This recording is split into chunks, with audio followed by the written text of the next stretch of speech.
30 days, or no, we have 22 days to get the car ready for SEMA. This car does not have an engine or a transmission in it or a rear subframe. The rear subframe is actually sitting on the floor right over here. Get the car put together, running, tuned, fully wrapped, and loaded and in Vegas in less than 22 days. Bro, what the fuck? We're missing like every one of our gear wrench fucking tools. I'm missing like half my tools in this shop, and it's cause like 9 people go into the same toolbox, and I may have learned my lesson there.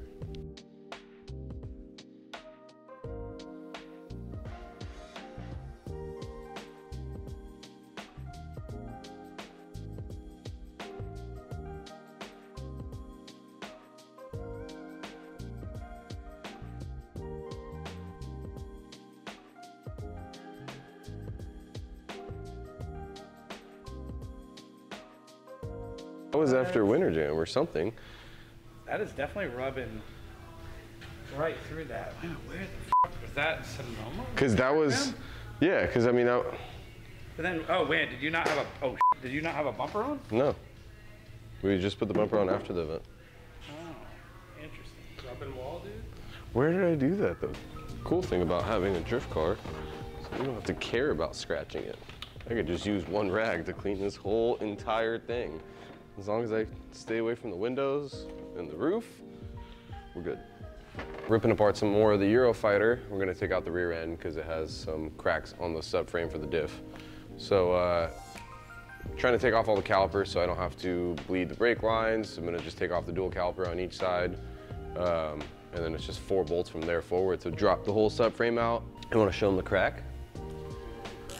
So it is in a very important place, which is right where the diff actually gets mounted. It's cracked in 2 spots.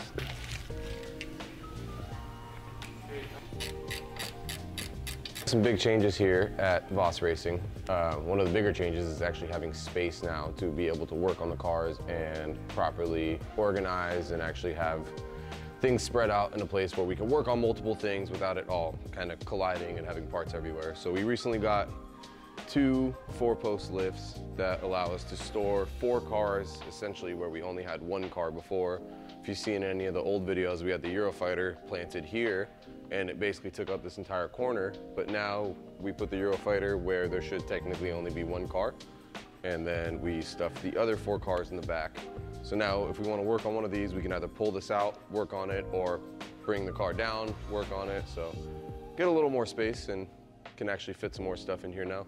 Our plans for in the next couple months is get this thing running as soon as possible, get delivery on it, get all our sponsorships and everyone that's been helping us out on the car and appreciate them, as well as try to beg our way into Grid Life Laguna Seca. So hopefully if we get in, there'll be a cooler video to come from that. If not, I'll remember that forever, Grid Life. So as well as Grid Life, we have SEMA coming up, and I'm trying to make my way into the Burnyard for SEMA and see if I could drive with the Hoonigans this year. So I'm still awaiting the answer for that too. So we're in the air for absolutely everything, and we're just waiting on the word from other people, but we're still gonna get our cars ready, and we're still gonna drive one way or another.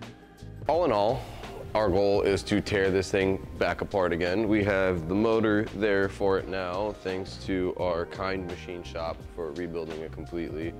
And we have all new parts coming for it, new pumps, new filters, all sorts of things, because absolutely every fluid had metal in it and it was fucked. So yeah, pretty much we're gonna get this thing ready and we're gonna drive it. That's all. Bye.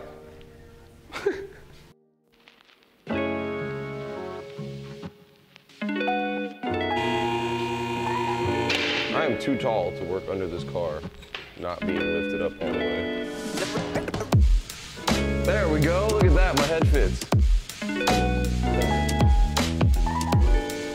There you go.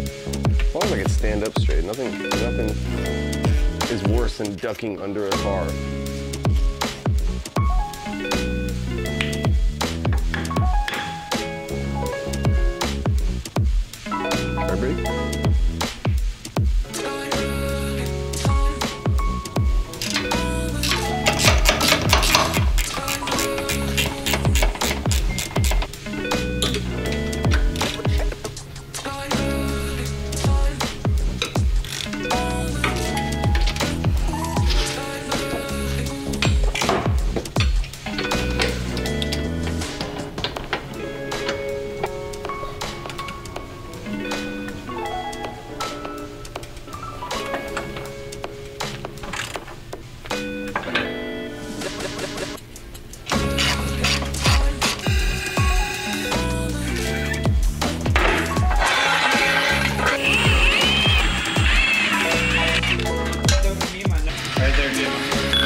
pulled the rear end because we had a really small crack holding the mount for the diff down there, which we had a video of earlier. And then when we took it out, we noticed this hefty bad boy over here.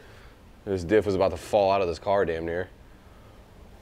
If that would have broke, I don't think those mounts would be hefty enough to hold this thing in place with the wheels spinning. You can get this crack and all the load. from this angle down there. So that one's another crack for the diff, which is going to cause a ton of vibration. And I did actually have a ton of rear end vibration when I was driving the car, and it kind of makes sense for this to be it. I don't even know what that is. That is disgusting. It's almost like maybe it like bakes on the side. We're mic'd up. We're mic'd up. Hey, look, it's on. There we go. Day one of taking the EuroFighter apart. Went pretty well. We got the subframe out in like an hour or two. Dean spent some time yesterday. He got the dry sump tank out, which they're taking apart right now and cleaning up. We took off a lot of the lines and found all sorts of more things wrong. So this thing's getting all new fittings, lines, well, mainly lines because there's so much debris in them. We're cleaning them out, but getting all new lines, all new filters for pretty much all the fluids. Transmission needs a new pump because there's so much metal inside of it. The motor's new and oil pump for the motor is already replaced. So we're just gonna clean out every part of the oil system, clean out every part of the transmission system, freshen it up and put it back on the road. Boom, it's the best I got.